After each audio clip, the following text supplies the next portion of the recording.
नमस्कार। कार्यक्रम अलग धारमा यहाँलाई हामी हार्दिक स्वागत गर्छौं। दर्शकवृन्द, सरकारले यति बेला स्थानीय निकायको निर्वाचनको मिति घोषणा गरेको छ र खास गरिकन दलहरूमा यसले उत्साह थपेको जस्तो देखिएको छ। यद्यपि दर्शकवृन्द, फेरि एकपटक एमसीसी को विवाद चुलिएर आएको छ। खास गरिकन प्रधानमन्त्री शेरबहादुर देउवा र नेकपा माओवादी केन्द्रका अध्यक्ष पुष्पकमल दाहाल प्रचण्डले झण्डै करिब 6 महिना अगाडि पठाएको पत्र र त्यसपछि एमसीसीबाट आएको करिब 1 साता अगाडिको पत्र, दुईवटा पत्र एकैसाथ सार्वजनिक भएपछि अहिले फेरि एकपटक नेपालको राजनीति तरङ्गित भएको छ। दर्शकवृन्द, यो अवस्थामा स्थानीय निकायको निर्वाचन अगाडि आइरहेको अवस्थामा अब यो 5 दलीय गठबन्धन कायम रहला निर्वाचनसँग त आज हामी यिनै विषयमा चर्चा गर्नेछौँ। यसका लागि आज हामीले निम्त्याएका छौँ नेकपा माओवादी केन्द्रका प्रमुख सचेतक देव गुरुङ। स्वागत छ देव गुरुजी। धन्यवाद। अब स्थानीय निकायको निर्वाचनको मिति घोषणा भयो, स्वागत त गर्नुभयो, क्यारी उत्साह थप्यो, तयारी के छ? निश्चित रूपले यो स्वाभाविक ढङ्गले स्थानीय तहको निर्वाचन को मिति घोषणा भएको छ। 5 वर्षको अवधिमा निर्वाचन गर्नुपर्ने नियमित कार्यतालिका हो। त्यही कार्यतालिका अनुसारको निर्वाचन हुँदैछ र त्यो निर्वाचनमा अब दलहरू स्वाभाविक ढङ्गले सहभागी हुने कुरा स्वतसिद्ध विषय हो भन्ने लाग्छ र 5 दलीय गठबन्धनले निर्वाचनको मिति चाँडै तोक्नुपर्छ भनेर सरकारलाई सिफारिस गरिसकेको अवस्था हो। तपाईहरुको त सोचाइ त्यो थिएन क्यारे निर्वाचनलाई सकेसम्म पछाडि धकेल्दै लाने, बरु सकिन्छ भने आम निर्वाचनलाई अगाडि ल्याउने? अब यो यस्तो हो, यो चाहिँ निश्चय पनि कतिपय नेताहरूले यो तर्क पनि नगरेको होइन। जस्तो 3टै तहको निर्वाचन एकैचोटि गर्न पाउँदा खर्चको हिसाबले, व्यवस्थापनको हिसाबले, सबै हिसाबले चाहिँ सजिलो हुन्थ्यो कि भन्ने कुरा तर्कहरू नउठेका होइनन्। तर त्यो अब त्यसमा अब नेताहरूको सैद्धान्तिक रूपले विमति त कसैको पनि देखिँदैन। तर अब समस्या के त भन्दाखेरि विधिको शासन अनुसार, विधिको प्रणाली अनुसार ठिक छ मैले त्यो त्यसमा म भन्दैछु। संविधानको व्यवस्था र चाहिँ ऐनको व्यवस्था, यी सबै कुराले गर्दाखेरि विगत कालमा फरक टाइममा निर्वाचन गरेको अवस्थाले गर्दाखेरि अहिले एउटै टाइममा निर्वाचन गर्न सक्ने विद्यमान प्रचलित कानुनहरू रहँदासम्म चाहिँ एउटै टाइममा निर्वाचन गर्न सकिने व्यवस्था त छैन। त्यसो भएको हुनाले चाहिँ कानुन संशोधन भयो भनेदेखि त एउटा सोच्न सकिने ठाउँ होला। अन्यथा कानुन संशोधन नहुँदासम्म चाहिँ अहिलेकै प्रचलित कानुनलाई फलो गर्दाखेरिको अवस्थामा चाहिँ एउटै टाइममा गराउन सकिने चाहिँ देखिँदैन भन्ने कुरा भयो। अब यसले के गर्छ? तयारी सुरु गर्नुभयो निर्वाचन? अब अहिलेको स्थानीय तहको निर्वाचनको सन्दर्भमा चाहिँ पनि 5 दलले चाहिँ सुझाव के दिएको थियो भन्दाखेरि चाहिँ निर्वाचन सम्बन्धी ऐन 2073 चाहिँ अलिकति केही दफाहरू विरोधाभास छन् भनेर भनेका थियौँ। अब यसले र खास गरिकन होइन, त्यो विरोधाभास हटेको छैन। त्यो त ऐन त संशोधन भएको छैन। ऐन किन मतलब ऐन र संविधानले के भन्छ भन्दाखेरि चाहिँ तपाईको संविधानले कार्यावधि 5 वर्षको, स्थानीय पालिकाहरूको कार्यावधि 5 वर्षको तय गरेको छ, एउटा त्यो। दोस्रो कुरा चाहिँ तपाईको अब 225 धाराले चाहिँ के भन्छ भन्दाखेरि 5 वर्षको कार्यकाल समाप्त भएपछि चाहिँ 6 महिना भित्रमा चाहिँ निर्वाचन गरिसक्नु पर्ने भनेर चाहिँ भनिएको छ। गर्दाखेरि संविधानले के भन्छ त भन्दाखेरि चाहिँ निर्वाचनको कार्यावधि के अरे यो कार्यपालिकाको कार्यावधि समाप्त भएपछिको परिकल्पना गरेको देखिन्छ संविधानले। ऐनले चाहिँ के भनेको रहेछ भन्दाखेरि 73 सालको ऐनको दफा 3ले के भनेको रहेछ भन्दाखेरि यो कार्यावधि समाप्त हुनुभन्दा 2 महिना अगाडि चाहिँ निर्वाचन गर्नुपर्ने भन्ने चाहिँ रहेछ। अब कार्यावधि कहिले तय गरेको रहेछ त भन्दाखेरि चाहिँ त्यो स्थानीय तह निर्वाचन सम्बन्धी ऐन 2073 को दफा 4 मा चाहिँ के व्यवस्था गरेको देखिन्छ भन्दाखेरि चाहिँ विभिन्न चरणमा निर्वाचन हुन सक्ने, पहिलो चरणमा चाहिँ भएको निर्वाचनलाई नै डेडलाइन मानेर चाहिँ कार्यवधि मानेर चाहिँ गरिने भन्ने प्रकारको रहेछ। अब बाँझेन। त्यही कानुन चाहिँ यथावत रहँदासम्म चाहिँ के हुने देखिन्छ त भन्दाखेरि पहिलो चरणको निर्वाचन चाहिँ वैशाखको 31 गते सम्पन्न भएको रहेछ। 31 गते सम्पन्न भएको हप्ता दिनभित्रमा शपथ ग्रहण गरिसक्नुपर्ने, हप्ता दिनभित्रमा कार्यभार सुरु हुने भन्ने प्रावधान देखिन्छ। त्यसले गर्दाखेरि जेठको 5 गतेसम्म कार्यावधि रहने भन्ने देखिन्छ। अब दोस्रो चरणको निर्वाचन असारमा गर्यो, तेस्रो चरणको निर्वाचन असोजको 2 गते गर्यो। विभिन्न चरणमा निर्वाचन गरेको देखिन्छ। जुनसुकै चरणमा निर्वाचन गरेको भए तापनि पहिलो चरणको निर्वाचनलाई कार्यावधि सुरु भएको मानियो चाहिँ हैन। त्यसो भएको हुनाले चाहिँ अब त्यसो गर्दाखेरि जेठको 5 गतेसम्म चाहिँ पुरानो समितिको कार्यावधि रहेको देखिन्छ हैन। अब त्योभन्दा 2 महिना अगाडि निर्वाचन गर्ने भनेर ऐनले परिकल्पना गरेको छ। त्यो भनेको कति त भन्दा चैत्रको 5 गतेभन्दा अगाडि निर्वाचन गरिसक्नु पर्यो हैन। अब चैत्रको 5 गतेभन्दा अगाडि निर्वाचन गरे खण्डमा ऐनलाई पक्रेको देखिन्छ। अब संविधानले के भन्छ भन्दा कार्यावधि समाप्त भएपछि बल्ल निर्वाचन भनेर भन्छ हैन। भनेपछि कार्यावधि समाप्त कहिले भएको मानिने त यो ऐन अनुसार भन्दाखेरि चाहिँ के अरे जेठको 5 गते चाहिँ कार्यावधि समाप्त भएको देखिन्छ। जेठको 5 गते कार्यावधि समाप्त भयो भने 5-6 गतेदेखि चाहिँ बल्ल चाहिँ निर्वाचनको डेडलाइन खुल्ने देखिन्छ। संविधानको प्रावधान त्यो देखिन्छ। त्यसैले संविधान र ऐन बाजिएको हुनाले चाहिँ ऐन संशोधन गर्नु पर्यो भनेर चाहिँ सुझाव दिएको चाहिँ थियो हैन। अब ऐन संशोधनलाई जटिलता फेरि कहाँ छ त भन्दाखेरि अब एमाले सदन अब्स्टेकल गरिरहेको अवस्था छ। अब सदन अब्स्टेकल गरिरहेको अवस्थामा अब ऐन बन्न सक्ने कुरो भएन। त्यसले गर्दाखेरि त्यस्तो अवस्थामा के गर्ने त भन्दाखेरि अब संविधानमा एक ठाउँमा के भनेको छ भन्दाखेरि संविधान र ऐन बाजिएको अवस्थामा ऐन निष्क्रिय हुन्छ, संविधान चाहिँ प्रभावकारी ढङ्गले कार्यान्वयन हुन्छ। त्यसो भएको हुनाले संविधानलाई टेकेर चाहिँ सायद चाहिँ जानुपर्ने हो कि भन्ने देखिन्छ। त्यसकारणले 5 दलले चाहिँ सिफारिस गरेको चाहिँ संविधानमा टेकेर सायद डेडलाइन तोक्नुपर्ने हो कि, तैपनि कानुनविदहरूसँग सल्लाह गर्नुहोस्, परामर्श गर्नुहोस्, संविधान अनुसार चाहिँ होस् भन्ने कुराको चाहिँ 5 दलको चासोको कुरा हो। निर्वाचन गर्ने कुरामा कुनै विमितिको विषय नै भएन, समस्याको विषय नै भएन। नीतिगत रूपले समस्याको विषय स्वागतै भयो। निर्वाचन त जहिले डेडलाइन टार्न खोजेकै होइन, त्यसलाई देखाएर समस्या देखाएको होइन। तपाईले यति व्याख्या गरिहाल्नु। यो त खालि संविधान सम्मत होस् भन्ने कुरामा पोजिसन चाहिँ के हुन्छ त यो निर्वाचनमा?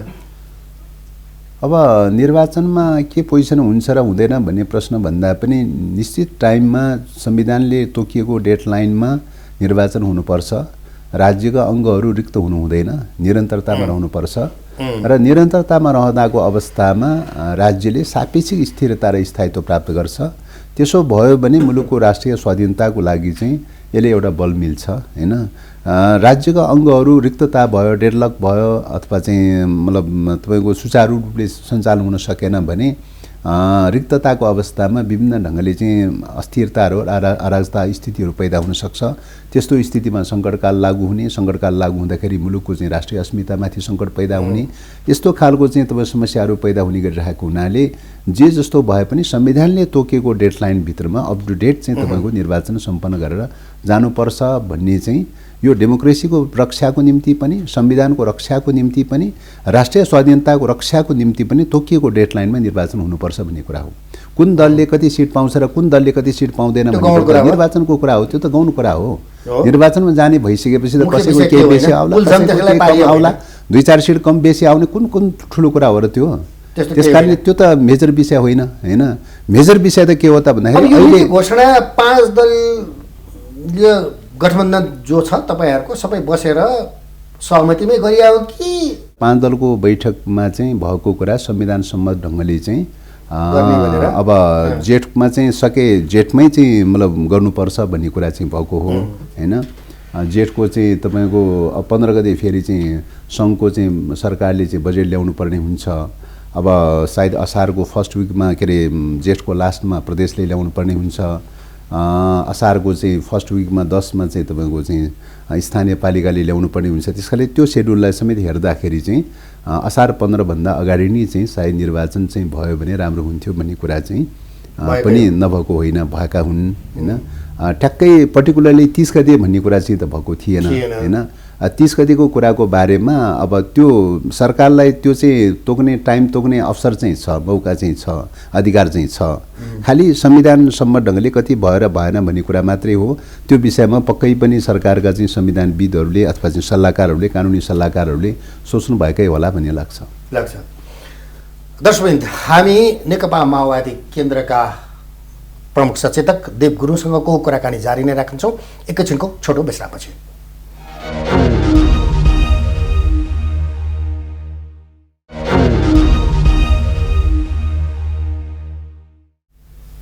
दर्शकवृन्द, फर्दर लेफ्टी न्युज, यदि यहाँहरूले भर्खरै आफ्नो टेलिभिजन सेट अन गर्नुभएको छ, इमेज च्यानल ट्युन गर्नुभएको छ र यहाँहरू हेर्दै हुनुहुन्छ अलगधारमा हुनुहुन्छ नेकपा माओवादी केन्द्रका प्रमुख सचेतक देव गुरुङ सर, अब के छ?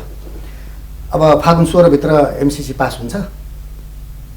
अब अहिलेको यही स्थितिमा यही पुरानो टेक्स्टको आधारमा चाहिँ यो यसमा थुप्रै असमान शर्तहरू रहेको, राष्ट्रिय हित प्रतिकूलका शर्तहरू रहेको र तपाईँको यो इन्डो पेसिफिक स्ट्राटेजिक पार्टनरसिपसँग जोडेर आइरहेको विशुद्ध आर्थिक परियोजनामा मात्र सीमित नरहिकन चाहिँ यो चाहिँ स्ट्राटेजिक इस्युहरू पनि जोडिएको हुनाले यो संशोधन गर्नुपर्छ भन्ने कुरा भएको छ। त्यसकारणले यो संशोधन गर्नका लागि अब एमसीसी कम्पनी कति तयारी हुन्छ र हुँदैन र त्यसमा कति सहमति हुन्छ र हुँदैन भन्ने कुरामा निर्भर रहन्छ। त्यसैको आधारमा यो अगाडि कति बढ्छ र बढ्दैन भन्ने कुरा निर्भर रहन्छ। त्यही हो, निश्चित रूपले त्यही हो। अध्यक्षको चिठीमा त यो कुरा उल्लेख छैन शेरबहादुरजी र अध्यक्षले, प्रधानमन्त्री र तपाईको अध्यक्षले गरेको कुरामा छ, we believe completing this activities will help make possible generating required parliamentary majority for the reflection of the compact in the next 4 or 5 months। यो त सम्भावनाको कुरा गरेछ नि, सम्भव प्रयास गर्ने कुरा नै छ त। सम्भव प्रयास गर्ने कुरा छ। अब सम्भव प्रयास राष्ट्रिय मिडियाहरूलाई पनि प्रयोग गरेर गर्ने भन्ने कुरा छ। अब यो त मिडियाहरुसँग परामर्श गर्ने, मिडियाहरुसँग इन्ट्र्याक्सन गर्ने, मिडियाहरुसँग सहमति लिने हैन, संवाद गर्ने कुरा चाहिँ त कुनै अन्यथा कुरा त होइन हैन। अब सम्भव प्रयास गर्ने कुराको चाहिँ सन्दर्भमा हो। प्रयास के मतलब अब सहमति भयो, प्रयास मतलब अगाडि बढ्ला, सहमति भएन भने त अगाडि बढ्दैन। त्यसकारणले गर्दाखेरि यो चाहिँ यसको सन्दर्भमा कुरा के हो त भन्दाखेरि यसको कन्टेन्टको हिसाबले सारा त यो टाइम एक्सटेन्सन गर्नु पर्यो भन्ने कुरा भन्दा अरू विषय हो भने देखिँदैन चाहिँ। पहिलो कुरा यो यसको सार त के हो त भन्दा टाइम एक्सटेन्सनको कुरा हो, टाइम एक्सटेन्सनको कुरा हो। अरू कुरा त तपाईँको अरू त छलफल र अन्तर्वस्तुहरूमा छलफलको विषय हो चाहिँ। छलफलमा कति सहमति हुन्छन्, कति छलफलमा सहमति हुँदैनन् भन्ने। त्यसकारणले गर्दाखेरि यसको चाहिँ अब यो त चाहिँ तपाईँको चाहिँ कूटनीतिक तहबाट पत्राचार गर्ने कुराको सन्दर्भमा कुन भाषा शैली प्रयोग गर्ने, के गर्ने भन्ने कुरा एउटा पाटो होला हैन, र कूटनीतिक मर्यादाको हिसाबले कति मिल्यो मिलेन भन्ने कुराको समीक्षाको पाटो एउटा होला। मर्यादा मिल्यो तर चाहिँ तपाईँको उहाँहरूको इन्टेन्सन, आशय चाहिँ उद्देश्य त के हो त भन्दाखेरि टाइम एक्सटेन्सन गर्ने कुरा भए त केही पनि होइन चाहिँ। तत्काल पास हुन सक्ने अवस्था छैन, तत्काल पास हुन सक्ने अवस्था छैन हैन। हामी छलफलमा छौँ हैन, छलफल गर्नुपर्छ, छलफल नगरिकन हुँदैन। त्यसकारणले टाइम चाहिँ एक्सटेन्सन टाइम एक्सटेन्सनको लागि पठाइएको कुरा भन्दा अन्यथा ढङ्गले लिन जरुरी छैन। पहिलो कुरा त्यो।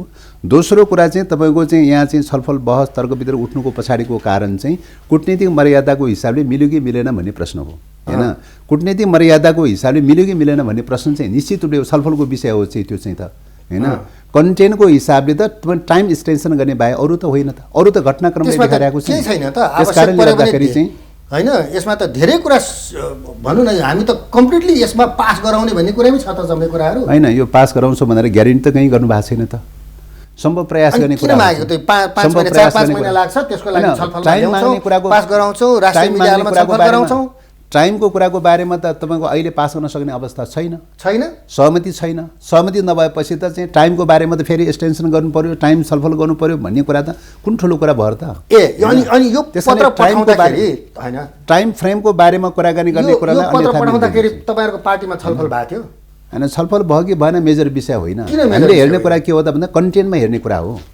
कन्टेन्टमा हेर्ने कुरा हो कन्टेन्टको कुरा कन्टेन्टमा त अब पास गर्ने कन्टेन्टको कुरा चाहिँ गएको छ त यो। कन्टेन्टको कुरा के हो त टाइम एक्सपेन्स नगर्ने कुरा भए अरू विकल्प केही पनि होइन चाहिँ अरू त घटनाक्रमले जाहेर गरिरहेको छ 5-6 महिना गोप्य चाहिँ किन राखिएछ यसरी अनि किन राखियो किन राखेन त्यो सम्बन्धित पक्षहरूसँग सोध्ने विषय हो हामीसँग तपाईको सोध्ने विषय होइन। अध्यक्षसँग किन राख्नु भएछ त होइन यो उहाँले किन हामीलाई राख्नु पत्रै भयो? पठाएको छैन किन होइन किन पत्र पठाए किन पत्रचारको सन्दर्भमा होइन पत्रचारको सन्दर्भमा त तपाईको तपाईँको अध्यक्षले त चाहिँ अझै पत्रचार गरेको हो प्रधानमन्त्रीसँग यो किन सार्वजनिक भयो पत्रचार भनेर गरेको हो यो झगडा चाहिँ गर्नुभएछ। सहमति गरेर पास गर्छौँ भनेर ग्यारेन्टी गरेको विषय होइन भनेर भन्नुभएको छ पत्रचार नै होइन भनेर भन्नुभएको छैन किन नगर्नु एमसीसी को पत्रचारै बारेमा भएको छैन एमसीसी भन्नुभएको को छ। बारेमा अझ यो त सार्वजनिक किन गरियो एमसीसी भनेर को बारेमा भन्दै तपाईँको हुनुहुन्छ। चाहिँ एमसीसी को बारेमा सहमति गर्छौँ पास गर्छौँ भनेर ग्यारेन्टी गरेको विषय होइन प्रयास गर्ने कुरा त तपाईँको चाहिँ प्रयास त जो कसैले पनि गर्ने कुरा हो चाहिँ प्रयास गर्ने कुरा र चाहिँ पास गर्छौँ भनेर ग्यारेन्टी गर्ने कुरा त तात्विक रूपले गुणात्मक रूपले फरक छ नि त्यस कारणले गर्दाखेरि चाहिँ पास गर्न तयार त्यस कारणले गर्दाखेरि यो त चाहिँ तपाईँको चाहिँ यो त के हो त भन्दा टाइम एक्सटेन्सनको लागि पत्रचार गरिएको विषय हो कति समयको टाइम हैन?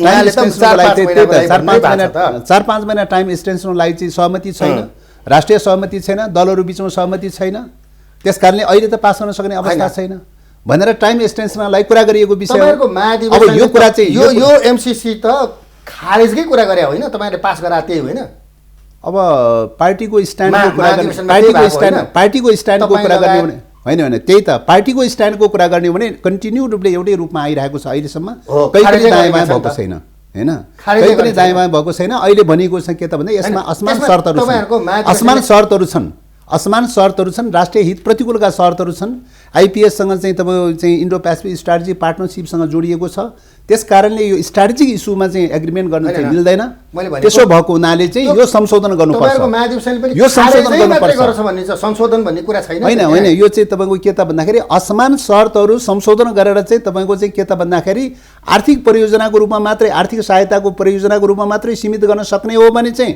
यो प्रक्रियालाई अगाडि बढाउन तयारी छ होइन चाहिँ तपाईँ होइन, सैन्य रणनीतिसँग तपाईँको जोडिएको पाड हो पार्टी- भने चाहिँ सैन्य रणनीतिसँग जोडिएको पाड हो भने त्यसरी खारेज गरेछ एजिटिज संशोधन रूपमा सहित पारित गर्नलाई तयार छ भने एजिटिज रूपमा चाहिँ एजिटिज रूपमा चाहिँ पास गर्न सकिँदैन भनेर भनेको एजिटिज रूपमा पास गर्न सकिँदैन भनेर भनेको तपाईहरुको महाधिवेशनले त्यो भन्दैन त खारेजै भन्छ त होइन महाधिवेशनले गरेको निर्णय हो निश्चित रूपले अधिकांश भोइस चाहिँ खारिजको भोइस थियो होइन तर चाहिँ के थियो हो, त त्यहाँ त भन्दाखेरि झुक्याउनु भयो यो त। अवस्थामा मैले यो यो पत्र अवस्थामा पठाएको संशोधनको भन्ने कुरा गर्नुभयो। कुरा संशोधनको कुरा गरिएको छ भनेर भन्नु खोजेँ मैले चाहिँ असमान शर्तहरू चाहिँ यदि आर्थिक सहायता हो भने शीर्ष आर्थिक सहायता सम्बन्धी छ आर्थिक संशोधन सहायताको सहित शीर्षकमा पारित चाहिँ गर्छु गर्छु भनेर कहाँ लेखेको छ त यहाँ होइन यहाँ चाहिँ त तपाईँको चाहिँ यहाँ त यो टाइमको कुरा गरेको छ त नि संशोधनको कुरा त गरेको छैन नि टाइमको कुरा पनि गरेको त्यो छ भनेको छैन त टाइमको कुरा गर्न पाउँदैन टाइम टाइमको कुरा चाहिँ गर्न पाउँदैन पाउँदैन होइन टाइम चाहिँ तपाईँको तत्काल त पास गर्न सक्ने अवस्था त थिएन त गएको असोजमा त त्यो बेलामा पास गर्न सक्ने अवस्था त थिएन त अनि सहमति छैन केही छैन पास गर्न सक्ने अवस्था नभएपछि त टाइम चाहियो भनेर भन्न मिल्ने कि नमिल्ने होइन त्यस कारणले त्यो बेलाको पत्रचारको उद्देश्य तपाईँ- टाइम फ्रेम बाहेक अन्यथासँग जोड्न मिल्दैन अब अन्यथा कुरा जोड्नलाई त तपाईँ के हेर्नु पर्यो समग्रतामा हेर्नु पर्यो पार्टीको पोलिसी के हो नीति के हो कसरी चाहिँ डिल गरिरहेको छ कसरी गइरहेको छ समग्रतामा हेर्नु पर्यो नि समग्रतामा त विगत कालदेखि नै ओली सरकारको पालादेखि नै चाहिँ लगातार रूपले एउटै कुरा भन्दै आइरहेको छ त्यो कुरा के हो त भन्दाखेरि चाहिँ असमान शर्तहरू छन् इन्डो पेसिफिक स्ट्राटेजी पार्टनरसिपसँग जोडिएको छ त्यसबाट अलग गर्नुपर्छ असमान शर्तहरू समानतामा परिणत गर्नुपर्छ समानतामा परिणत गर्नलाई होइन, मेरो अझै एमसिसी पनि- वार्ता गर्नुपर्छ वार्ता गरेर समानतामा परिणत गर्न सक्ने हो भने चाहिँ आर्थिक परियोजनामा लैजान सक्ने हो भने ठिक छ अगाडि बढाउन पार्टी सकिन्छ। अध्यक्ष तपाईँको पार्टीमा त्यही भन्नुहुन्थ्यो निश्चित रूपले त्यही भन्दै नै आइरहनु भएको छ अहिले देउबासँग त्यही भन्नुभएको छ पाँच दलमा त्यही भन्नुभएको छ सरकारसँग त्यही भन्नुभएको छ अनि के अरे, तपाईँहरूको पार्टीलाई यो जानकारी यो नगराई त पठाइयो टाइम भने चाहिँ एक्सटेन्सनको लागि मात्रै लेखेको पत्र न हो त्यो पनि जानकारी गराउनु टाइम पर्यो नि त एक्सटेन्सनको लागि लेखेको पत्र न हो टाइम एक्सटेन्सनको लागि त्यो लेखेको अधिकार पत्रमा दिनुभएको चाहिँ पार्टीले। सबै कुरा लेख्नुपर्ने जरुरीको विषय त होइन त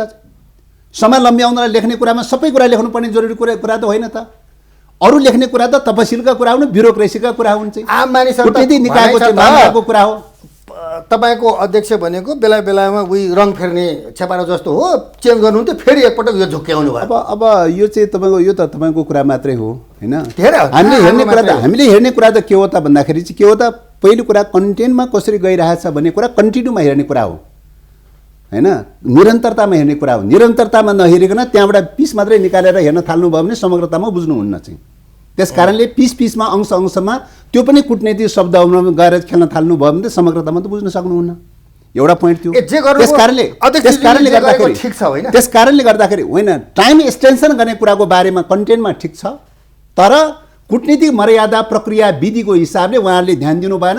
त्यसले गर्दाखेरि केही कन्फ्युजनहरू पैदा भएको अवश्य हो। चल्छ कि चल्दैन यो विषयमा?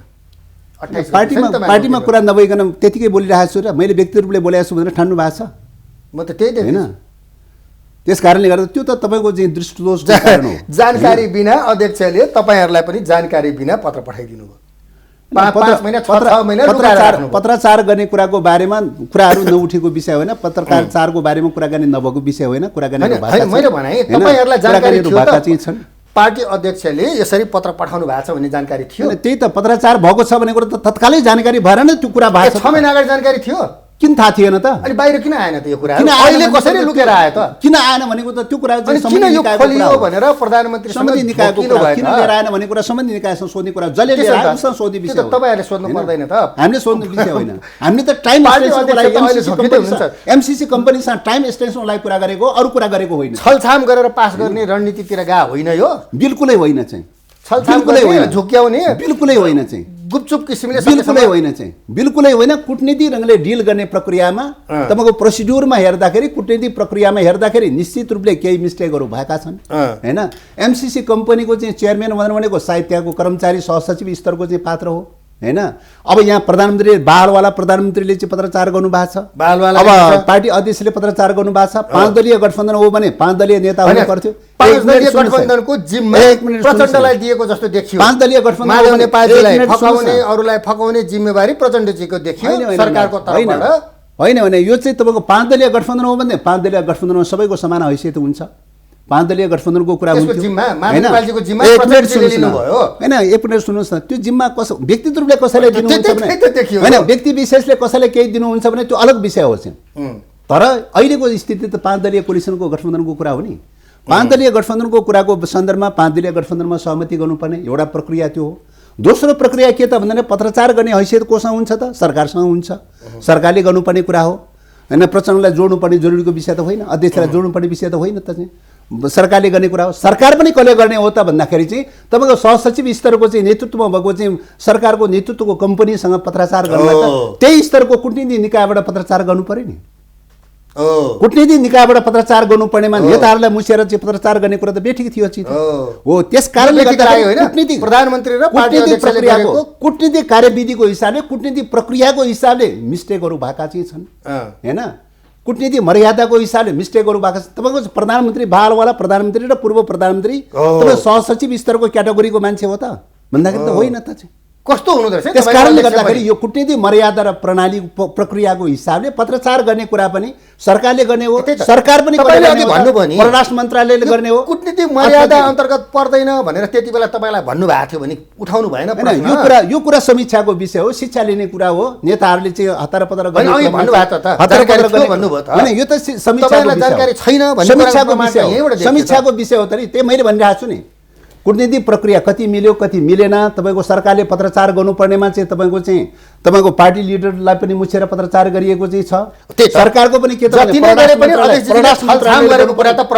परराष्ट्र मन्त्रालयले गर्नुपर्ने हो। अर्थ मन्त्रालयको जिम्माको कुरा हो भने अर्थ मन्त्रालयको कर्मचारीलाई भन्नुपर्ने कुरा हो होइन। त्यसैले कूटनीतिक मर्यादा, कूटनीतिक पद्धति र प्रक्रियाको हिसाबले समीक्षाको विषय हो। समीक्षाको विषय हो। त्यस कारणले निश्चित रूपले समीक्षाको विषय हो।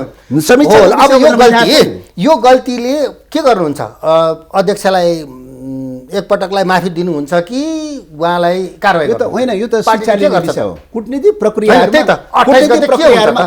प्रक्रियाहरूमा मान्छेले मिस्टेक गर्नै सक्दैन भनेर भन्नु मिल्दैन चाहिँ। मिस्टेक गर्न सक्छ भन्दाखेरि त्यो त शिक्षा अध्यक्षलाई क्लिन चिट दिनुहुन्छ। शिक्षा लिने कुरा गर्नुभयो, ठिक गर्नुभयो भन्नुहुन्छ। शिक्षा लिने कुरा हो नि चाहिँ। शिक्षा लिने कुरा हो नि। कहिले कहीँ कूटनीतिक प्रक्रिया र विधि प्रक्रियाहरूमा चाहिँ मिचेको छ अथवा चाहिँ केही दायाँ बायाँ भएको छ भने त त्यसबाट त शिक्षा लिने कुरा हो नि। त्यस कारणले गर्दाखेरि यो चाहिँ कुरा त प्रचण्डको सन्दर्भ मात्रै त होइन, पार्टी अध्यक्षको सन्दर्भ मात्रै होइन, तपाईँको प्रधानमन्त्रीको सन्दर्भ पनि हो, सरकारको कुराको दुवैजनाको दुवैजनाको सन्दर्भमा हो नि। कूटनीतिक मर्यादाको हिसाबले त दुवैजनाको सन्दर्भमा हो नि होइन।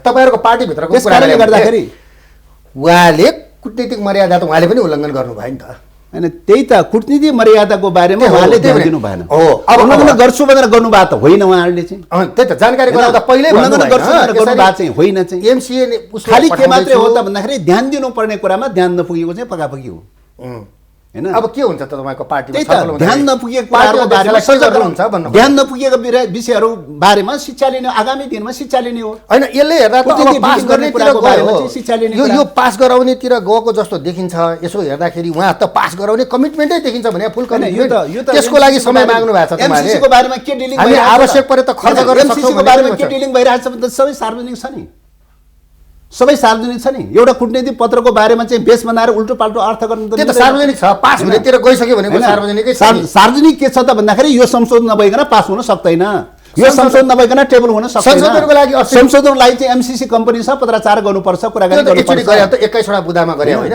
होइन, त्यो त चाहिँ तपाईँको चाहिँ त्यो बेलाको संशोधनको प्रस्तावको रूपमा चाहिँ तपाईँ गर्ने भन्ने कुरा त भएको हो। तपाईँले अघि तर जिक्र भयो एकमिनेट आइपीएस को होइन, अन्तर्गत हो कि होइन, इन्डो पेसिफिक त्यो बेलामा निश्चित रूपले संशोधनको लागि गर्ने भन्ने कुरा त भएको हो। उताबाट जवाफ होइन? आइसक्यो त। तर संशोधनको प्रक्रियाबाट जसरी वार्ता गरेर जसरी संशोधनको प्रक्रियाबाट डिलिङ गर्नु पर्थ्यो त्यो पुगेन भन्ने कुरा भएको छ। त्यो त्यति बेलाको मात्रै हो। सन्दर्भमा संशोधनको लागि जो पहल गर्नुपर्ने थियो, संशोधनको लागि पहल गर्नुपर्ने क्रममा सायद पुगेन भन्ने छ। त्यसकारणले फेरि पनि संशोधनको लागि पहल गर्नुपर्छ भन्ने कुरा हो, हैन? यो एमसीसी यो संशोधनको लागि पहल नहुँदासम्म सदनमा टेबल हुन सक्दैन भन्ने कुरा हो। यो एमसीसी खराबै हो। होइन, एमसीसी जबसम्म सैन्य योजना जोडिरहन्छ, आर्थिक योजनाको हिसाबले मात्रै आर्थिक लेनदेन चलिरहेको प्रक्रिया हो। चीनको आँखाले हेऱ्यो भने चाहिँ खराब हो भन्छ नि। यो तपाईँले भने यो त हरेक कुराहरू चाहिँ तपाईँको विदेशीको आँखाले हेर्ने भन्ने प्रकारको जो दृष्टिकोण हो, कतिपय मान्छेहरूको सोचहरू चाहिँ तपाईँको विदेशी शक्ति केन्द्रहरू परस्त खालका चिन्तन बोकेका मान्छेहरूले विदेशी शक्ति केन्द्र परस्त खालको चिन्तन बोकेका मान्छेहरूले अर्कालाई पनि त्यही देख्छन्, होइन? अर्कालाई पनि त्यही हरियो आँखाले देख्छन् भने त्यो ढङ्गले देख्छन्। तर स्वाधीनताको बारेमा कुरा उठाउने बित्तिकै विदेशसँग जोड्ने, मुलुकको स्वाधीनताको प्रश्न उठाउने विदेशसँग जोड्ने, यो त दृष्टिदोषको परिणाम हो नि। यो त विदेशी दलालीको परिणाम हो नि। विदेशी दलालीको परिणाम हो नि। सबै कुरा विदेशी शक्ति केन्द्रले बनाउने विदेशी दलालीको उपज हो नि। यो त चाहिँ दलाली मानसिकताको उपज हो नि त्यो त। नत्र भने स्वाधीनताको प्रश्न उठाउने बित्तिकै विदेशीसँग जोड्ने, होइन? स्वाधीनताको प्रश्न उठाउने बित्तिकै अरू कुनै अमुक मुलुकसँग जोड्ने। अब यो के हुन्छ त? यो एमसीसी का कारण गठबन्धन खतम हुन्छ? तपाईहरु कस्तो लाग्छ? हो, निश्चित रूपले हामीले भनेका हौं कि एमसीसी जबरजस्ती रूपले अगाडि बढाउने बिना संशोधन टेबल गर्न खोज्यो भने हामी सरकारमा नै रहँदैनौँ, के अरे गठबन्धनमा रहँदैनौँ। यो कुरा भने हामी भने अध्यक्ष सही। त्यस कारणले गर्दाखेरि चाहिँ यो अध्यक्षले भनेको कुरा हो चाहिँ। अध्यक्षले तपाईको चाहिँ 5 दलीय गठबन्धनमा भनेको कुरा हो, हैन? त्यस कारणले गर्दाखेरि यो जबरजस्ती रूपले गर्यो भने यो चाहिँ तपाईको हामी पोजिसनमा नै रहँदैनौँ, सरकारमा नै रहँदैनौँ। गठबन्धन जोगाउनलाई नै यो चिठी पठायो होइन? हैन, गठबन्धनको कुरा त्यो बेलाको सन्दर्भको होला। गठबन्धन जोगाउनलाई पनि हुन सक्छ त्यो बेलाको सन्दर्भमा, हैन?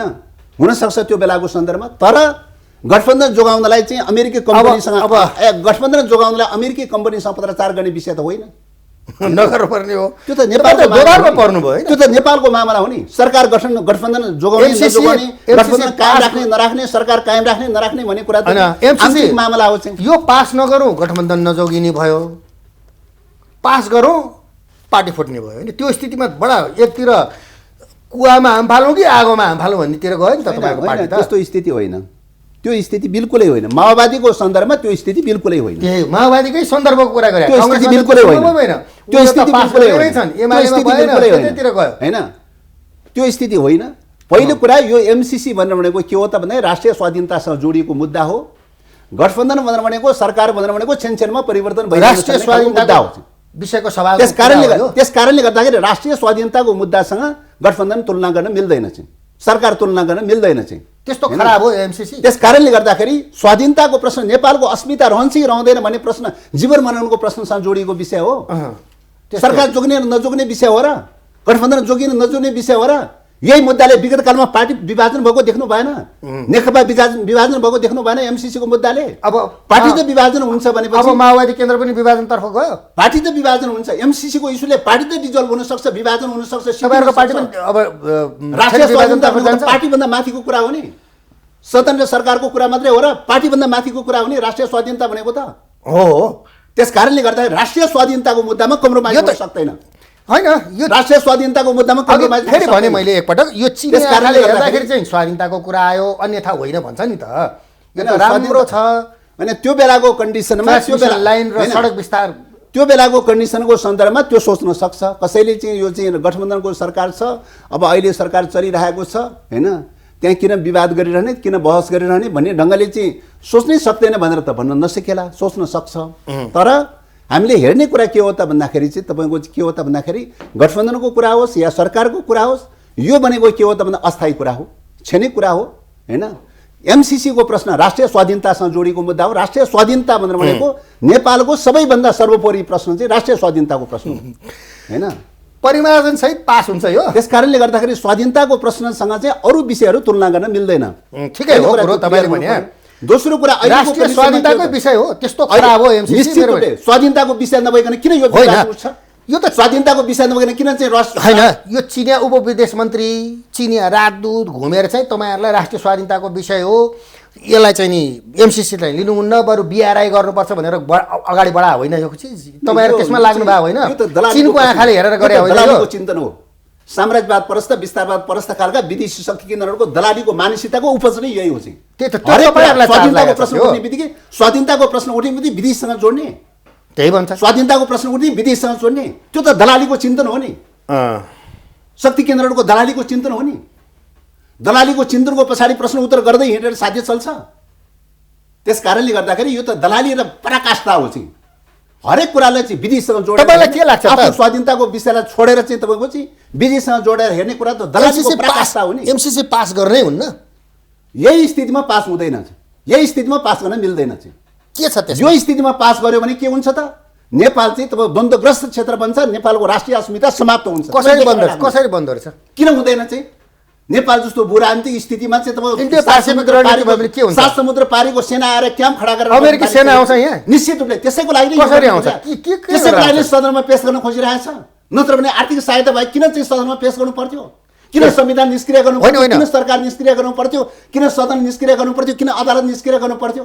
सबै सार्वभौम अधिकार किन चाहियो चाहिँ? त्यो हुबहु यही अवस्थामा यदि संसदमा नलगेर खुसुक पास गरे झन् राम्रै हुन्थ्यो होइन। सदनमा लाने भनेको त तपाईँको संविधान निष्क्रिय गर्न लाने कुरा भयो, प्रचलित कानुन निष्क्रिय गर्ने कुरा भयो, सदन निष्क्रिय गर्ने कुरा भयो, सरकार निष्क्रिय गर्ने कुरा भयो, सर्वोच्च अदालत निष्क्रिय गर्ने कुरा, सार्वभौम अधिकार खण्डित गरेर दिने कुरा भयो नि।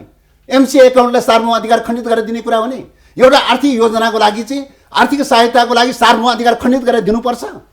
कुन चाहिँ उदाहरण छ सार्वभौम अधिकार खण्डित गरेर दिने चाहिँ? कहाँ छ उदाहरण चाहिँ?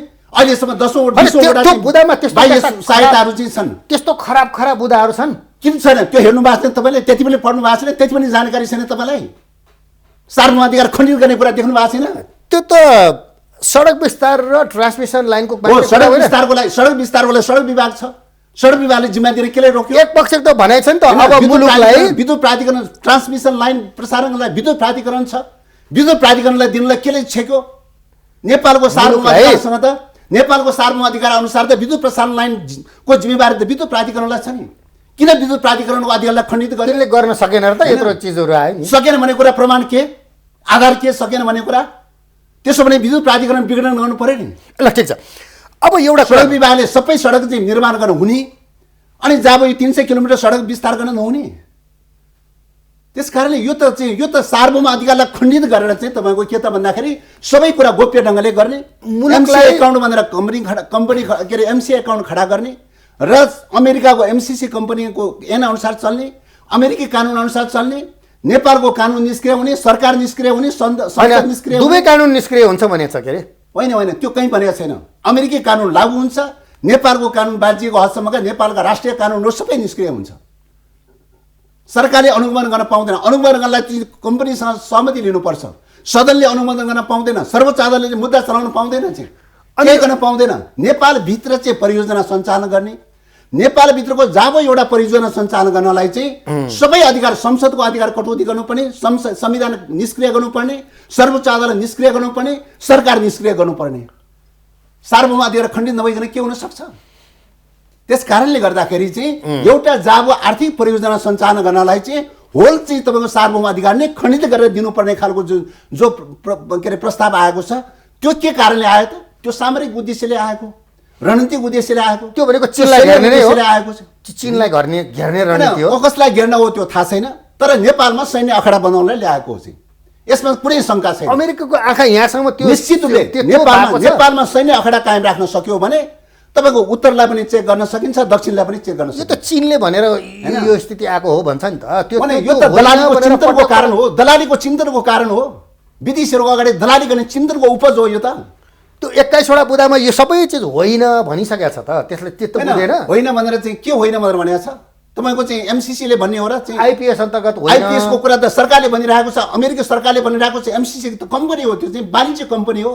वाणिज्य कम्पनीले भनेर हुने विषय हो र? सरकारले चाहिँ आइपिएसको चाहिँ अङ्ग भनेर सरकारले चाहिँ घोषणा गर्ने अनि कम्पनीले होइन भनेर हुन्छ र? होइन।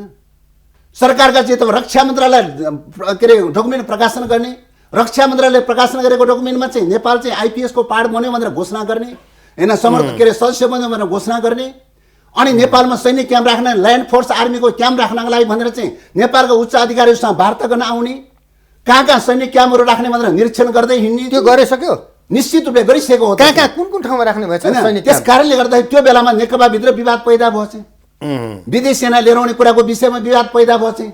विवाद पैदा भइसकेपछि आइपिएसको चाहिँ अङ्गको रूपमा अथवा स्ट्राटेजिक पार्टनरसिपमा चाहिँ साइन गर्ने कुरा अहिलेसम्म अड्किएको चाहिँ छ। सैद्धान्तिक रूपले त त्यही बेलामा सहमति गरेर आउनु भयो भने उहाँले त त्यही बेला सहमति गरेको हुनाले अमेरिकाले के भन्यो त भन्दाखेरि चाहिँ नेपाल चाहिँ इन्डो पेसिफिकको मेम्बर बन्यो भनेर घोषणा गर्यो चाहिँ, होइन। त्यतिकै हावादारी ढङ्गले घोषणा गरेको त होइन। नेपालमा ल्यान्ड फोर्स आर्मी राख्नका लागि चाहिँ तपाईँको चाहिँ उच्च स्तरमा वार्ता चलिरहेको छ भनेर घोषणा गर्यो उसले चाहिँ। त्यतिकै हावादारी ढङ्गले बोलेको त छैन। यस्तो खराब उसमा यो किन लाग्नु भएछ त? यो सिधै तपाईँको खारेजै गर्नेतिर नलागेर यो त कन्टेन्टमा पसेको विषय नै होइन नि। टाइम फ्रेमको बारेमा कुराकानी गर्नलाई कन्टेन्टमा पस्नुपर्ने विषय त होइन त। कन्टेन्टमा पसेर छलफल गरेको विषय त होइन। अब उसले त भनिसके त यो संशोधन सही हुँदैन, संशोधन फिर्ता जान्छ भनिसक्यो। अब संशोधनको कुरा हो, यसैबाट आसमान शर्त रहेछ भन्ने कुरा त्यसैबाट बुझिन्छ। उनीहरूले चाहँदाखेरि 13 पटकसम्म संशोधन गर्न पाइँदैन भने उनीहरूले गर्दाखेरि 13 पटक संशोधन गर्ने चाहिँ, नेपालले चाहँदाखेरि एक पटक पनि संशोधन गर्न पख भनेर 5 महिना पठाउनु पर्ने कारण चाहिँ तपाईँको अध्यक्ष किन भने म अझै पनि त्यसैमा म दुविधामा कुरा गरेकै होइन नि। यो त तपाईँको टाइमको बारेमा कुरा गरेको छ त। त्यही त अब यस्तो कन्टेन्टको बारेमा कुरा गरेको होइन। किन बढाउनु? एमसिसीको कन्टेन्टको बारेमा छलफल गर्न गएको त होइन। छलफल गर्नलाई तपाईँको अध्यक्षलाई जसरी पनि पास गराउन 5 महिना पनि देऊ न ए बाबा समय किन माग्नु पर्यो त भने यति खराब स्थिति रहेछ। समयको लागि कुरा गरेको, समयको लागि कुरा गरेको, किन गर्नु पर्यो? कन्टेन्टको कुरा गरेको होइन। कन्टेन्टको कुरा त अहिले संवाद गर्नु पर्यो, संशोधनलाई वार्ता गर्नु पर्यो भनेर भनिरहेको छ। त्योभन्दा त बरु सभामुखले टेबल गर्न दिनुभएको छ त्यो ठिक छ होइन? होइन, सभामुखले के भनेर टेबल गर्ने? सदनमा टेबल गरेर बहसमा ल्याउनु पर्दैन। सभामुखले के टेबल गर्ने, के भनेर टेबल गर्ने? सभामुखले बहस चलाउने। सभामुख संविधान अनुसार चल्नु पर्दैन? सभामुख अनुसार चल्नु पर्दैन? सभामुख संविधान अनुसार चल्नु भयो, बहसमा किन ल्याउनु दिनुभयो टेबलमा? संविधानले के भन्छ त भन्दाखेरि आर्थिक सहायता चाहिँ तपाईँ सदनमा टेबल गर्ने रेकर्ड छ, उदाहरण छ। कहाँ छ संविधान? कुन धारा दफामा छ? विगत कालमा 50औँवटा सम्झौता भएका छन्, ती सम्झौताहरू किन सदनमा आएन? किन सदनमा छलफल गरिएन? सदनमा किन गरिएन भने गर्दाखेरि आर्थिक परियोजनाको बारेमा संसदबाट पास गराउनु पर्ने, सदनमा पास गर्नु पर्ने कुनै संवैधानिक कानुनी प्रावधान छैन। त्यसमै खुसुक पास गरे भयो होइन। यो चाहिँ सदनबाट पास हुने प्रावधानै छैन चाहिँ। सरकारले सम्झौता गर्छ, सरकारले कार्यान्वयन गर्छ। सरकारले सम्झौता गरेर कार्यान्वयन गर्ने कुरा ऐन बनाउने कुरा त होइन। होइन, अनि सदनमा लैजाने भनिसकेपछि बहस चलाउनु पर्दैन सभामुखले? सरकारले त कानुन सम्बन्धमा पेश गर्नु पर्यो त। कानुन सम्बन्ध ओली सरकारको पालामा के भनेर पेश गरे त भन्दाखेरि चाहिँ यो अन्तर्राष्ट्रिय सन्धि के अरे सन्धि ऐन अनुसार तपाईँ 2047 को सन्धि ऐन अनुसार चाहिँ अन्तर्राष्ट्रिय कानुन चाहिँ आकर्षित हुन्छ भनेर चाहिँ राख्नुभयो। अन्तर्राष्ट्रिय कानुन आकर्षित हुन्छ भनेर राख्नुभयो। अन्तर्राष्ट्रिय कानुन भनेको के हो त? भियना अभिसन्धिले के भन्छ त भन्दाखेरि चाहिँ अन्तर्राष्ट्रिय कानुन सन्दर्भमा 2 भन्दा बढी राज्यहरूको बीचमा सार्वभौम अधिकार समान हैसियतको आधारमा अन्तर्राष्ट्रिय संस्था निर्माण गर्नलाई सम्झौता गरिएको छ भने त्यसलाई अन्तर्राष्ट्रिय कानुन भनेर मानिन्छ। एउटा चाहिँ अमेरिकाको वाणिज्य कम्पनीसँग गरेको करार सम्झौता चाहिँ कसरी अन्तर्राष्ट्रिय कानुन हुन्छ? दुनियाँमा त्यस प्रकारको वाणिज्य करार सम्झौताहरू कुन चाहिँ मुलुकले अन्तर्राष्ट्रिय कानुन मानेको छ? कसरी पनि नमानेको कुरा हामीले अन्तर्राष्ट्रिय कानुन मानेर हुन्छ? त्यस कारणले गर्दाखेरि यो अन्तर्राष्ट्रिय कानुन पनि होइन। अब सन्धिको चाहिँ तपाईँ संविधानको धारा चाहिँ 279 अनुसार 89 अनुसार चाहिँ तपाईँको शान्ति र मैत्री सम्बन्धी सदनमा आउँछ, प्राकृतिक स्रोत बाँडफाँड सम्बन्धी सदनमा आउँछ, सिमाना सम्बन्धी सदनमा आउँछ, सैन्य रणनीतिक सम्झौता सम्बन्धी सदनमा आउँछ। ती 4वटा शीर्षकमध्ये कुनै हो त? कि त त्यो हो भनेर आउनु पर्यो चाहिँ यो सैन्य सम्झौता हो भनेर खुला रूपले सैन्य सम्झौता हो भनेर आउनु पर्यो। अनि संविधानको 289 को धारा अनुसार चाहिँ सैन्य सम्झौता अनुमोदन गर्ने कि नगर्ने भन्ने बहस चल्छ त्यहाँ चाहिँ हैन। कस्तो त्यस दुविधा कारणले भयो गर्दाखेरि यो अहिले आर्थिक योजनाको बारेमा आर्थिक परियोजनाको बारेमा सदनमा टेबल गर्ने त कुनै संवैधानिक ग्राउन्ड नै छैन। त्यस कारणले संसदमा बहस पनि कसरी हुन्छ त टेबलै नगरिकन? सुरुको सम्झौतामा के भनेर लेख्यो त भन्दाखेरि यो सदनमा संसदबाट पारित पहिले गरिने यो भनेको सदनमा अनि टेबल टेबलै गरेर नगरिकन कसरी यो बहस यो चल्छ त सदनमा भने टेबल सदनमा? गरिने छैन। यो सदनमा टेबल गरेर कानुन बनाइने छैन भनेर सम्झौताको 6 नम्बर बुँदामा लेखेको चाहिँ छ। सम्झौता गर्दाखेरि सदनमा टेबल नगर्ने भनेर लेख्ने अनि पछि चाहिँ ओली सरकारको पालामा कानुन मन्त्रालयले व्याख्या गरेर यो अन्तर्राष्ट्रिय कानुन आकर्षित हुन्छ भनेर सदनमा लगेको चाहिँ छ, जबकि यो अन्तर्राष्ट्रिय कानुनै होइन चाहिँ। बहस चलाउँदा के बिग्रियो त संसदमा? बहस चलाउनलाई चाहिँ तपाईँको चाहिँ जे मन लाग्यो त्यही चाहिँ कानुन विपरीत ढङ्गले कानुनमा नभएको संविधानमा नभएको कुरा चाहिँ जनमानस थाहा थियो नि, सदनमा बहस चलाउन थाल्यो भने अराजकता त्योभन्दा पराकाष्ठा के हुन सक्छ? डेमोक्रेसी भनेको विधिको शासन होइन, विधिसम्म ढङ्गले जानुपर्ने होइन। संविधानको कुन धारा दफामा टेकेर बहस चलाउने त्यो हुनु पर्दैन, ऐनको कुन धारा दफामा टेकेर बहस चलाउने त्यो हुनु पर्दैन। संविधान ऐनमा नभएको विषय रहेछ भने अन्तर्राष्ट्रिय प्र्याक्टिसमा हेर्नु पर्यो, विगतको प्र्याक्टिस हेर्नु पर्यो। विगतको प्र्याक्टिस अनुसार चाहिँ आर्थिक सहायता सम्बन्धी सम्झौता कुनै पनि अहिलेसम्म टेबल गर्ने परम्परा छैन, प्र्याक्टिस पनि छैन, ऐनमा पनि छैन, संवैधानिक व्यवस्था पनि छैन। अनि कुन आधारमा टेबल गर्ने त? टेबल गर्ने अर्को आधार सहमति हो, अर्को आधार भनेको राष्ट्रिय सहमति हो, अर्को आधार भनेको राष्ट्रिय सहमति हो। राष्ट्रिय सहमति छ त यो मुद्दामा भन्दाखेरि त राष्ट्रिय सहमति त छैन। राष्ट्रिय सहमति नहुने मात्रै होइन चाहिँ तपाईँको 5 दलकै बिचमा सहमति छैन। 5 दलकै बिचमा सहमति नभएको कुरा राष्ट्रिय सहमति हुने कुरो भएन। अनि कुन आधारमा टेबल गर्ने? भनेपछि सभामुखले जे गर्नुभएको छ ठिक गर्नुभएको छ निश्चित रूपले।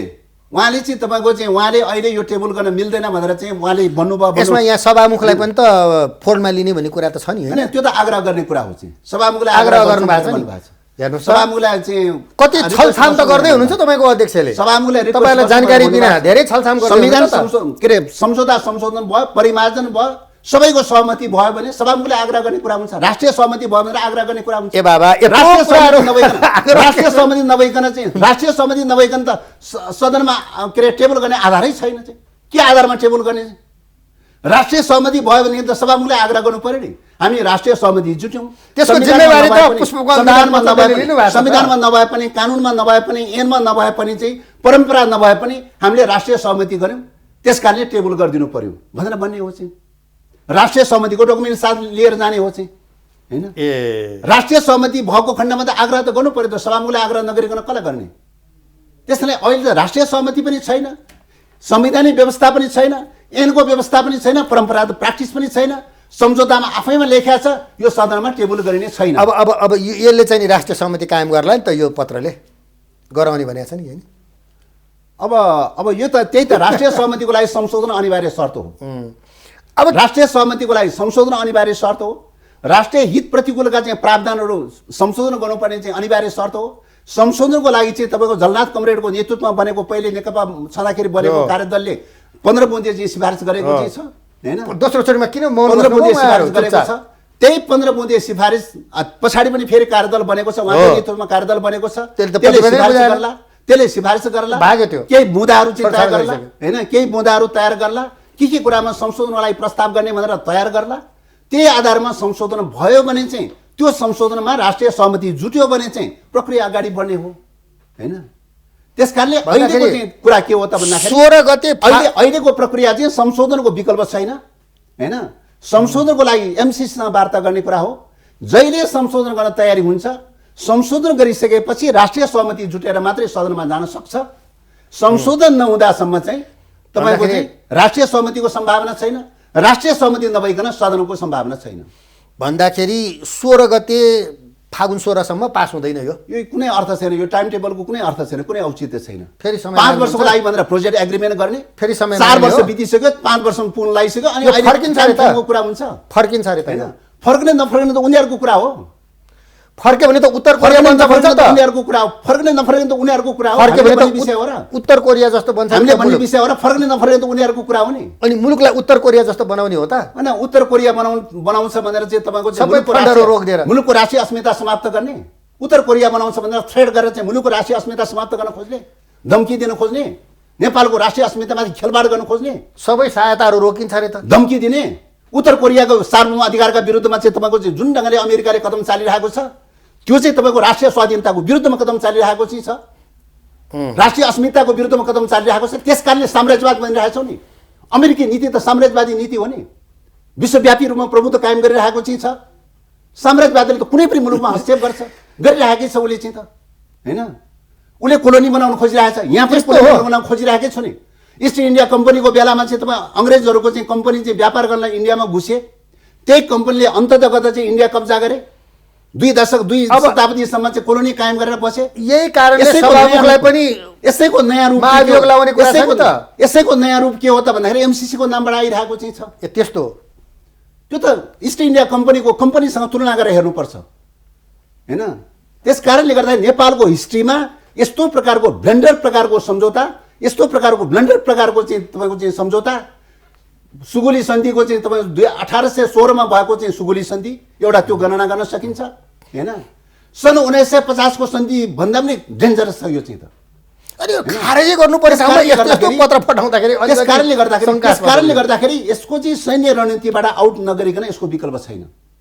सैन्य रणनीतिबाट आउट गर्न सक्यो नेपाल बच्यो, सैन्य रणनीतिबाट आउट गर्न सकेन भने नेपालमा विदेशीको सैन्य क्याम्प खडा गर्ने हो, द्वन्द्वग्रस्त क्षेत्र बनाउने हो, अफगानिस्तान जस्तो द्वन्द्वग्रस्त क्षेत्र बनाउने हो, नेपालको अस्मिता समाप्त गर्ने हो। जहाँ जहाँ एमसिसी पुगेको छ त्यो स्थिति आएको छ सबै ठाउँमा एमसिसीको एउटै मात्रै स्ट्राटेजी छैन।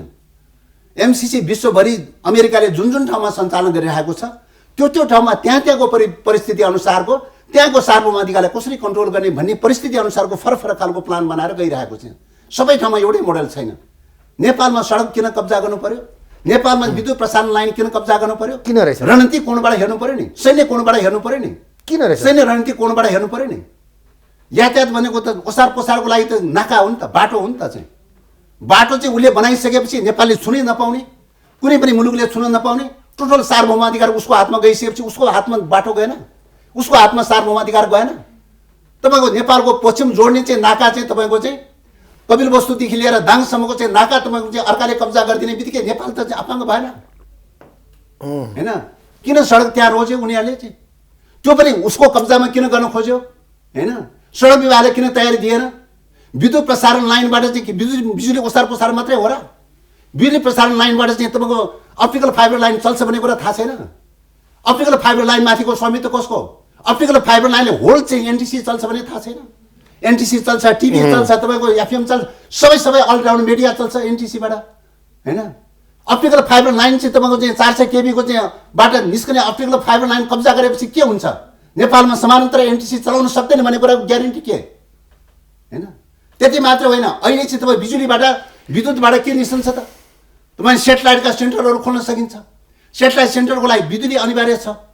त्यो प्लानका साथ आएको छ यो त्यो बिजुली चाहिँबाट सेटेलाइट सेन्टर खोल्न सकिन्छ। थाहा नपाउने गरी अहिलेको समयमा नै साना डिभाइसहरू प्रयोग गरेर सेटेलाइट सेन्टर खोल्यो भने कसले कन्ट्रोल गर्ने, त्यो कसले नियन्त्रण गर्ने? त्यो स्थितिमा छ। त्यस कारणले गर्दाखेरि बिजुलीमा कब्जा गर्नुको तात्पर्य त्यहाँ छ, रोडमा कब्जा गर्नुको तात्पर्य त्यहाँ छ नि।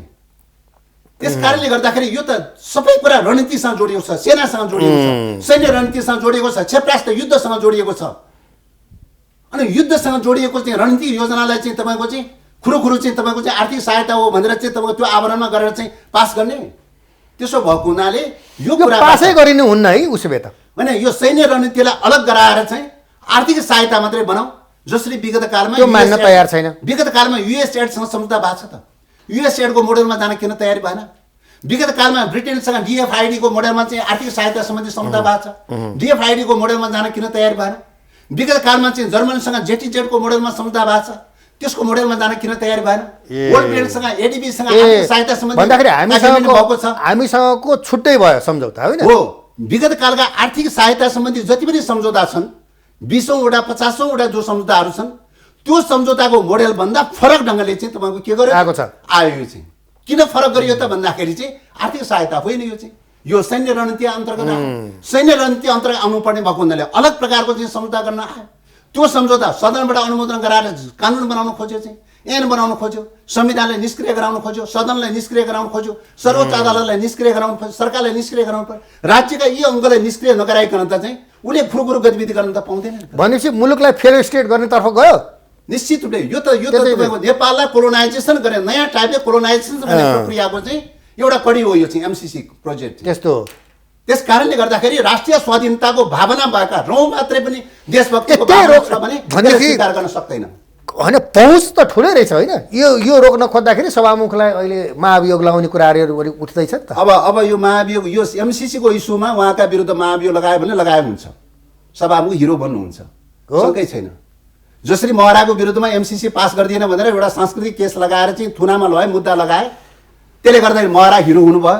हिरो हुनुभयो कि जेरो? त्यस कारणले गर्दाखेरि जेल कोचे त के अरे अन्यायपूर्ण ढङ्गले जो जेल कोचे त्यो त ठहरेन चाहिँ, त्यो त एमसीसीको कारणले चाहिँ तपाईँको जेल कोचेको थियो होइन।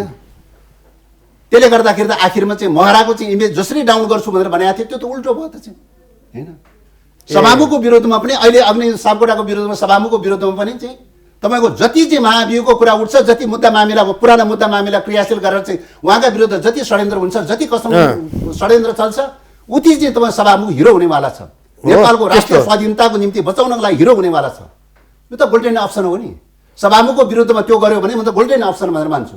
त्यस्तो हुन्छ निश्चित रूपले चाहिँ। अब यी सबै विषयमा तपाईँहरूको बैठक बस्दैछ नि पार्टीको, उठ्छ होइन यी कुराहरू?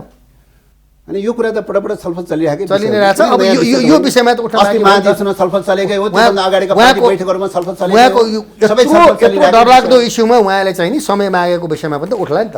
होइन, समय मागेको बेलामा त्यही बेलामा उहाँले भन्नुभएको हो, समय माग्नलाई पत्रचार गरिएको छ भनेर भन्नुभएको हो होइन।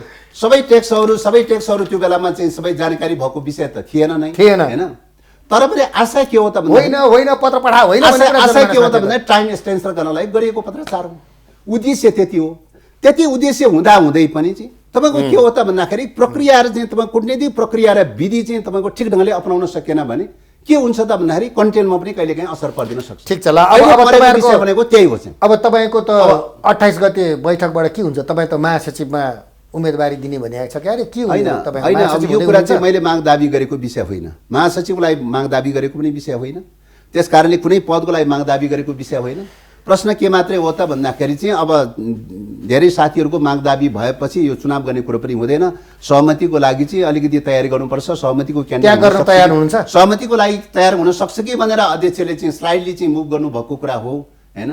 त्यस कारणले गर्दा मैले माग दाबी गरेको विषय चाहिँ होइन। तपाईँले माग दाबी गर्नुभएको छैन? पर्यावरण छोड्नुहुन्छ? यो चाहिँ मैले माग दाबी गर्ने विषय पनि होइन, माग दाबी गर्ने कुरा पनि होइन। छोड्नुहुन्छ होइन, यो त चाहिँ सहमतिको लागि गर्ने कुरा हो। वर्षमानजी हुने निश्चितै हो। सहमतिको लागि गर्ने कुरा हो, सहमतिको लागि गर्ने कुरा हो। जसमा सहमति हुन्छ होइन, जसमा सर्वसहमति, कसमा हुन्छ त सहमति? जसमा सर्वसहमति हुन्छ त्यसको लागि तयारी होइन। त्यस कारणले गर्दाखेरि यो त चाहिँ कुनै चाहिँ पद भनेको कुरा त कुनै के अरे ऊ गरेर चाहिँ तपाईँको चाहिँ यो त कम्युनिस्ट मुभमेन्टमा त एउटा भोलिन्टियरली रूपले लाग्ने कुरा हो। पदको लागि हानथाप गर्ने विषय त होइन होइन। पदको लागि त्यस कारणले गर्दाखेरि चाहिँ तीनजनामा हानाथाप छैन विषय होइन। तपाईँहरू तीनजनामा हानाथाप छैन? अनि मैले चाहिँ आफ्नो बारेमा भनिरहेको छु। मैले दावा गरेकै छैन त। दावा नै नगरिकन तपाईँ दावा गर्यो भनेर भन्नु त मिल्दैन त। ए दाबै गर्नुभएको छैन? मैले दाबै गरेको छैन भनेर तपाईँ रिङबाट आउट हुनुभयो? अब होइन, रिङबाट आउट र नआउटको प्रश्न होइन, मैले माग दावा गरेको छैन। सहमतिको क्यान्डिडेटको लागि अरू साथीहरूले दावा गरिसकेपछि सहमतिको लागि विकल्प हुन सक्छ कि भनेर चाहिँ कतिपय साथीहरूले विषय उठान गरेको विषय हो चाहिँ होइन। त्यसैले पार्टीले सहमतिको लागि हुन्छ, ठिक छ, सहमतिको लागि जिम्मा लिएर अगाडि बढ्नु पर्यो भन्ने कुरा तयार हुनुहुन्छ त ठिक छ। पार्टीले तोकेको जिम्मेवारी लिन्न भनेर भन्न त मिल्दैन होइन। होइन चाहिँ माग दावा नगरे मान्छेलाई किन भन्ने त नि? होइन, तपाईँको चाहिँ पार्टीमा कम्युनिस्ट पार्टीमा अहिलेसम्म फल्ना पद हुनु पर्यो, ढिसना पद हुनु पर्यो भने कसैले माग दाबी गर्ने विषय हो? कसैले माग दाबी गरेको सुन्नु भएको छ तपाईँले? ऊ चाइनाबाटै माग दाबी गर्नुभएको होइन वर्षमानजीले? होइन, त्यो उहाँले गर्नुभएको होला, त्यो अलग कुरा हो चाहिँ। त्यो समीक्षाको विषय बन्ला, मूल्याङ्कनको विषय बन्ला होइन। कम्युनिस्ट पार्टीमा पार्टी कमिटीको आवश्यकता अनुसार चाहिँ तय हुने विषय हो नि। आवश्यकता अनुसार जिम्मेवारी तय गर्ने कुरा हो नि। कसैको व्यक्तिगत इच्छा आकाङ्क्षा अनुसार तय हुने विषय त होइन त। व्यक्तिगत इच्छा आकाङ्क्षा अनुसार चल्ने खालको पार्टी भनेको त व्यक्तिवादी पार्टी हो। व्यक्तिवादी पार्टी भनेको त पुँजीवादी पार्टी हो। कम्युनिस्ट पार्टी भनेको त व्यक्तिगत इच्छा आकाङ्क्षालाई सबै छोडेर चाहिँ तपाईँको चाहिँ सामूहिक नेतृत्वको निम्ति, सामूहिक उद्देश्यको निम्ति, सामूहिक लक्ष्यको निम्ति चाहिँ केन्द्रित भएर लाग्ने भनेर भोलिन्टियर रूपले लाग्ने भनेर सुरु गरेको चाहिँ कुरा हो कम्युनिस्ट आन्दोलन चाहिँ। ए त्यस्तो हो। त्यस कारणले गर्दाखेरि कम्युनिस्ट आन्दोलनको प्रिन्सिपल चाहिँ लाई अंगीकार गर्नेहरूले चाहिँ हैन एमालेको जस्तो कांग्रेसको जस्तो खालको चाहिँ हाम्रो हुँदैन चाहिँ हुँदैन। बस आइदिनु भयो, खुसी लाग्यो। धेरै धेरै धन्यवाद। धन्यवाद। त दर्शकवृन्द, हामीसँग कुराकानी गर्दै हुनुहुन्थ्यो नेकपा माओवादी केन्द्रका प्रमुख सचेतक देव गुरुङ। हस्त आजको अलगधारको निर्धारित समय पनि सिद्धिसकेका छ। आगामी आइतबार पुनः उपस्थित हुनेछौँ। नमस्कार।